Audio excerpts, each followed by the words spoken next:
que se Deus é masculino em uma das suas faces, ele é feminino em uma das suas faces. Passamos a compreender a necessidade de não esquecer a grande mãe, a grande deusa. E claro que tem todo um estudo de sagrado feminino, as primeiras formas de cultuar qualquer divindade foi feminina. Na pré-história, vamos pensar, na pré-história as mulheres eram quase semideusas, porque eram seres humanos que sangravam e não morriam, e sangravam constantemente juntas, na mesma época, por muitos dias, e não morriam. O que o homem pré-histórico entendia? Entendia que quando eu abato um animal, ele sangra por um tempo, por uns dias, e ele morre. E este bicho não morre, a mulher não morre.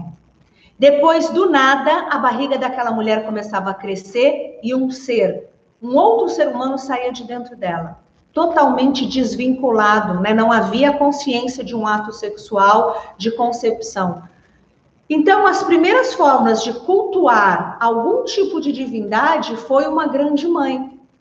Se a mulher feminina é que gera os seres humanos, então quem gerou o universo só pode ter sido uma mulher. Só pode ter sido uma mulher. Mas, em algum ponto, e aí a gente não está aqui para falar de contexto histórico, né? Mas, enfim, foi, né, na época do exílio da Babilônia, o retorno do povo judeu à Terra Prometida, né, em que houve todo um momento de reestruturação e o culto das grandes mães, o culto das deusas femininas ali começou a ser cortado, né? Pai Comino fala assim, a deusa ali morreu. Ali a deusa foi assassinada, a grande mãe. E tudo bem que a gente não está aqui para falar de história, a gente está aqui para pensar. Aí a gente entra na Umbanda, eu vou falar de mim, eu entrei na Umbanda e todas as minhas orações dentro da Umbanda começavam, ó grande Pai Olorum. Todas as minhas orações começavam com a força criadora. Ó grande Pai Olorum, neste momento eu vos peço, né? Ou eu fazia assim, ó grande Pai, divino Pai Ogum, em nome de Olorum eu vos clamo. Ó grande Mãe Ansã, em nome de Mãe Olorum, em nome de Pai Olorum. E de repente, né, com o sagrado, com alguns estudos com a consciência, mas principalmente com a vivência do sagrado feminino do ano passado, o que aconteceu foi um despertar. Eu comecei a me sentir muito incomodada. Cada vez que eu falava Olorum, e era seguido de um silêncio. Aquele silêncio era algo perturbador, avassalador, porque havia ali uma ausência. Havia ausência dessa contraparte. Como é que Deus só pode ser masculino se ele cria seres femininos? Né? Ele tem que ter uma contraparte.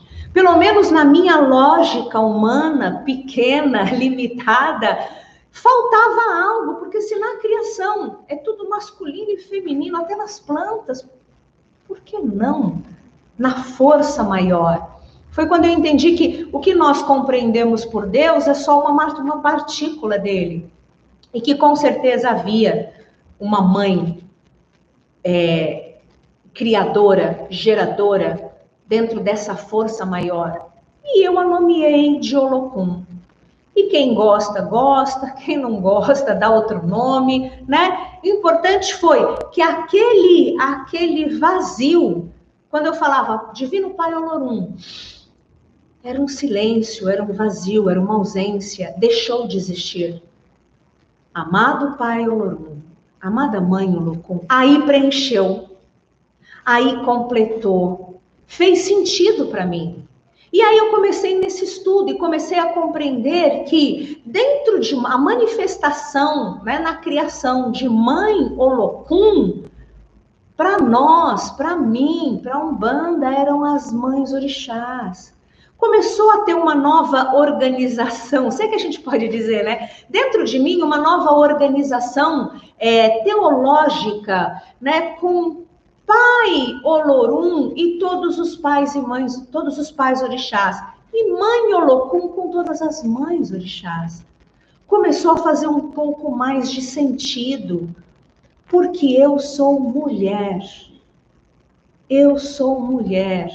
E no momento onde eu trouxe Mãe Olokun e compreendi que ela se manifesta na criação através de todas as mães orixás, aquilo me abasteceu como mulher, aquilo me engrandeceu como mulher, aquilo me empoderou. Porque se havia uma ausência onde uma força predominantemente, uma força criadora predominantemente masculina estava me regendo, uma força feminina tomou lugar. E aí a gente vai descendo, né? Eu tô falando de pai Olorum, de mãe Olokun, dos pais e mães orixás. Aqui a gente entende que mãe Pombagira também está em mãe Olokun, que pai Exu também está em pai Olorum, mas aí a gente chega aqui, nos nossos guias. Veja, os guias poderiam se manifestar apenas como espíritos de luz. Em muita religião, espíritos de luz, como se fossem assexuados. Mas, de repente, numa gira de caboclo, vem o caboclo, mas vem a cabocla. Vem a cabocla. E ali, quando tem caboclos e caboclas, há uma intenção, uma forte intenção dos guias de se caracterizarem como caboclo homem, o caboclo, o jeito, a voz, o caboclo. E a cabocla feminina, mulher, polaridade feminina, manifestadora da força feminina. E aí a gente começa Por quê? Por que será que eles têm feito isso? Por que será que eles fazem isso? Por que tem o preto velho e a preta vera? Por que tem o baiano e a baiana? Por que tem o boiadeiro e a boiadeira? Por que tem o marinheiro e a marinheira? O erezinho, o menininho, a erezinha, a menininha, o Exu mirim, a pombagira mirim, o Exu, a pombagira. E aí a gente começa a entender que eles fazem questão de se manifestarem fortemente num masculino, num feminino, para tentar mostrar para nós, de uma forma velada, sutil, né, que a criação contém isso e todos nós contemos isso. Mas aí vem também um outro questionamento, né? Muito bem, eu sou mulher, tá? Eu vou me considerar mulher e agora eu não vou entrar em gênero, identidade de gênero, se eu sou cis, se eu sou trans, não é isso. Vou me catar de uma forma muito simples. Eu sou mulher. E sempre que eu rezei para Deus, né? Antes de eu entrar na Umbanda, Deus. Ó meu Pai, ó meu Deus, ó grande Pai, divino Criador, né? Fonte geradora de tudo, mas sempre eu me cultuei, eu sempre me relacionei com Deus, masculino. Hoje, eu tenho um forte relacionamento com Deus, que eu sempre tive, mas agora eu tenho um forte. Estou desenvolvendo uma intimidade, estou desenvolvendo uma proximidade, estou desenvolvendo uma conexão muito linda, muito forte, né? Com mãe Olokun. Ok, então agora eu cultuo a mãe Olokun. Não deixei de falar pai Olorum, mas incluí mãe Olokun. Legal. Então eu compreendo que eu sou filha de Olorum e eu sou filha de Olokun. Ok. Então eu sempre contive a minha centelha divina como uma partícula de Deus masculino. Eu sou uma partícula de Deus, eu sou uma partícula de Deus. Então, ok, se eu, mulher, sou uma partícula do Deus homem, e hoje eu entendo que eu sou uma partícula do Deus homem, da deusa mulher, ok. E os homens? Vamos lá. Você que é homem, você já imaginou, minha centelha divina é imagem e semelhança da deusa? Porque eu, no mundo masculino, machista, patriarcal, fiquei até 40 e tantos anos me imaginando a imagem e semelhança de um deus masculino. Eu, feminina, me olhava e dizia, eu sou a imagem e semelhança de um deus masculino. E era assim que eu me relacionava. Vamos inverter? Então, um homem consegue dizer, eu sou a imagem e semelhança da deusa feminina. sem nenhum outro tipo de conotação, além de uma relação divindade, criador e criatura.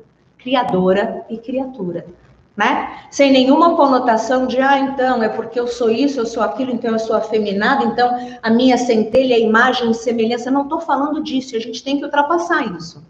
A gente precisa quebrar isso dentro da gente. Então a gente precisa começar a se questionar.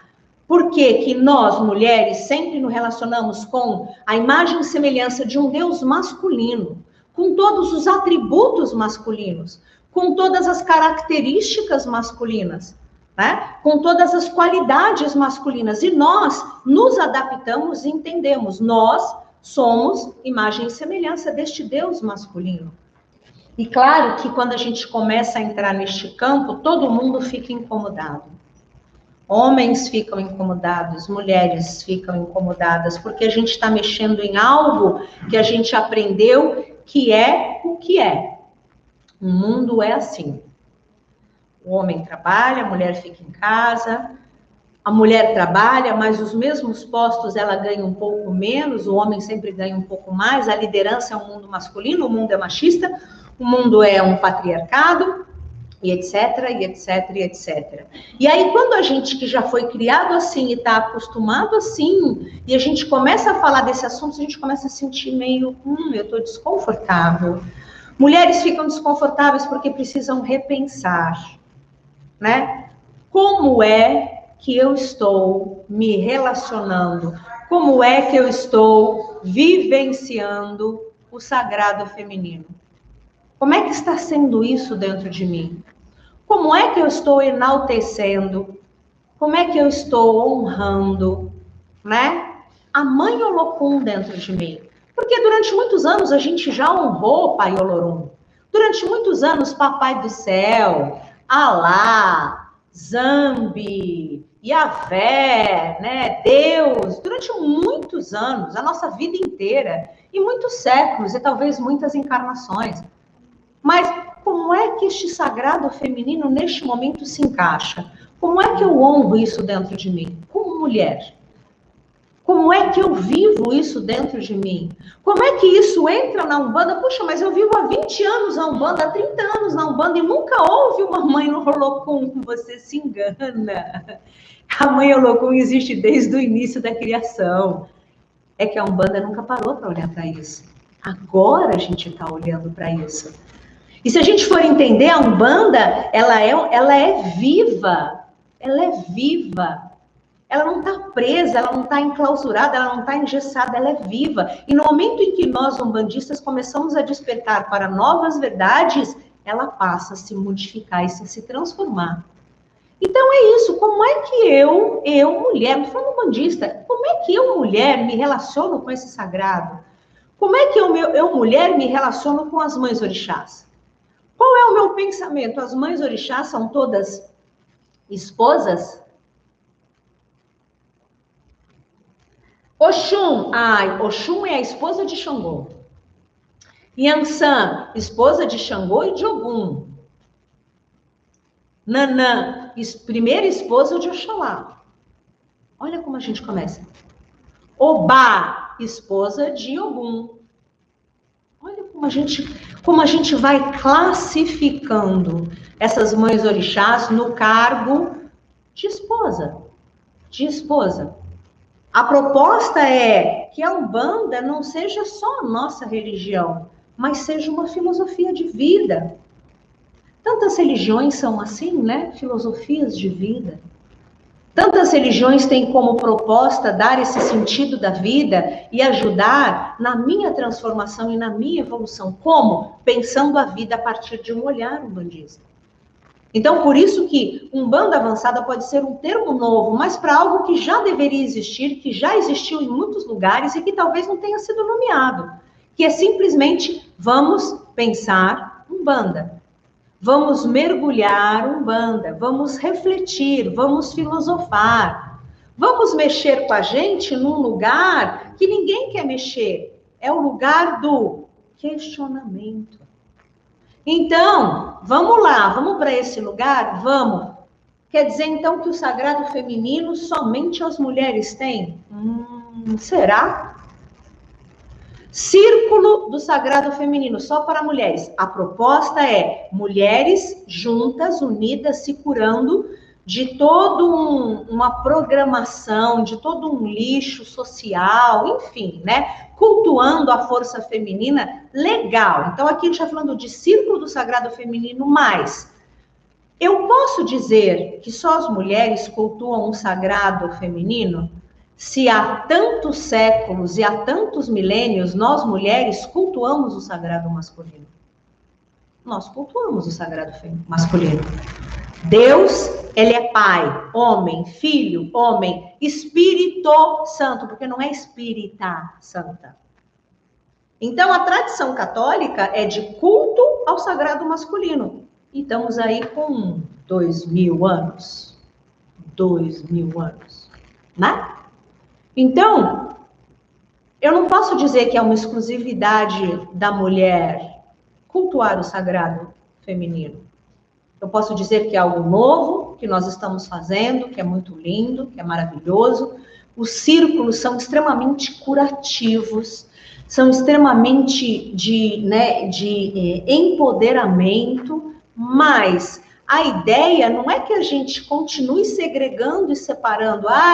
Eu cultuo o sagrado masculino porque eu sou homem, eu cultuo o sagrado feminino porque eu sou mulher, e a gente não se bica porque homens são de Marte, mulheres são de Vênus, e Vênus e Marte não chega perto, sabe? Eu acho que essa consciência de Mãe Olokun, começou em Mãe Olokun, né? Pelo menos para mim. Essa consciência de Mãe Olokun é uma consciência não de uma separação Pai Olorum e Mãe Olokun, mas ao contrário, é honrar a existência deste feminino para que ele possa se unir,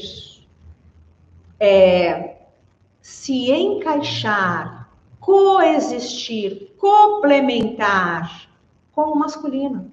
Essa é a ideia. A ideia não é que eu deixe de cultuar Pai Olorum, mas que eu saiba também que eu honre a presença de Mãe Olokun. A ideia é que o homem, o bandista, que sempre falou Pai Olorum, consiga reverenciar Mãe Olokun, a deusa, e entender que ele também é a imagem e semelhança da deusa. Somos imagem e semelhança do Deus e da deusa, que é a força criadora da criação. A nossa centelha divina, ela é feita. Se ela é uma parte de Deus, desculpa, ela é uma parte da deusa. É uma parte dos dois. Eu sou a imagem e semelhança do meu pai e da minha mãe. 50% veio do meu pai, 50% veio da minha mãe. O espermatozoide veio do meu pai, o óvulo veio da minha mãe. Metade dos meus cromossomos vieram do meu pai, metade dos meus cromossomos vieram da minha mãe. Então, a minha célula primeira, primordial, é metade masculina e metade feminina. É o meu pai e a minha mãe. E isso só pode ser a reprodução no micro daquilo que é o macro. Quando um homem consegue reconhecer a sua parcela feminina da mãe, da deusa, deste sagrado feminino, quando ele consegue reconhecer isso não como algo que ele honra ou que ele respeita, mas como algo que ele é, como é que eu vou diminuir a outra? Como é que eu vou diminuir uma mulher se eu sou, em parte, mulher? Assim como eu sou, uma mulher não, se eu sou, em parte, o feminino da criação.